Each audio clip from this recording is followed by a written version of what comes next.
I want to go back today a little bit to talk about some more preparing room concepts, largely because the preparing room's the gift that keeps on giving in a lot of ways.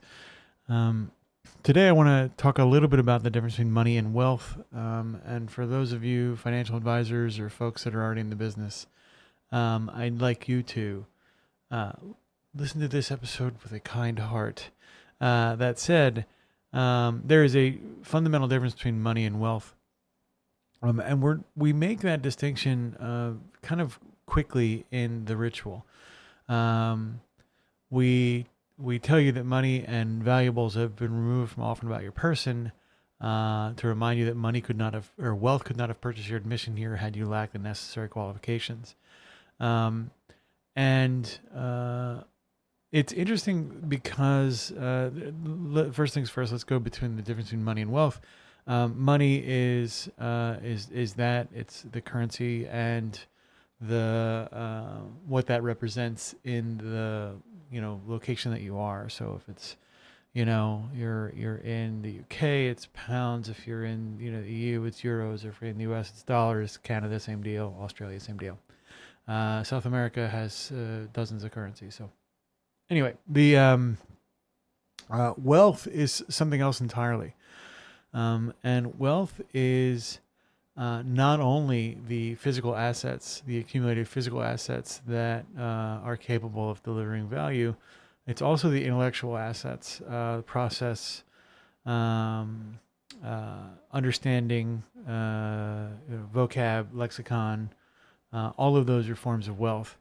And so what's interesting in a Masonic context is that none of those things could have bought your entry here had you lacked the necessary qualifications. That evaluation is pretty interesting because it really means it doesn't matter just how much money you have or what your standing in society might be. That no amount of brain power or sort of worldliness could have purchased your admission here. That is really a kind of a powerful learning because it begs the question: then what does allow you to operate at a Masonic level? What does allow you to kind of enter the lodge as a concept? Because those necessary qualifications, are by default different than all of the things that we tend to socially value.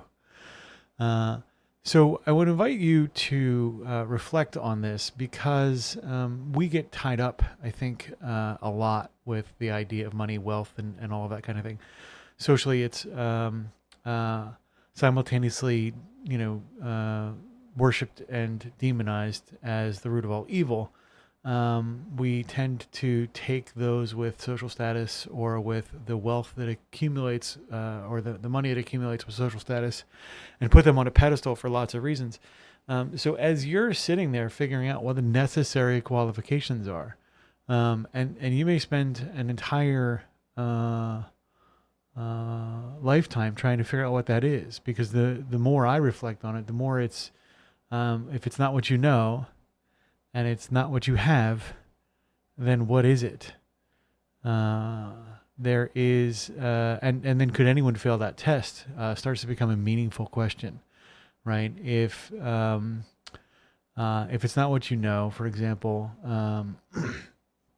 moral behavior is an education, right? So if it's not your moral education, if it's not that wealth, then what is it? What is it that allows you to become a Mason? I would love to hear your thoughts. I think the deeper I reflect on this, the more it becomes a little bit of an Ouroboros kind of snake eating its own tail thing. So please reach out. Find me on Facebook. Find me at amasonswork.com. Share your thoughts here. This is one of the times where it's there's so many sort of heavy and laden concepts here that are easy to get conflated, that you start to really get muddled up in the vocab. So please share your thoughts, share your reflections. I'm interested in learning more. Bye for now.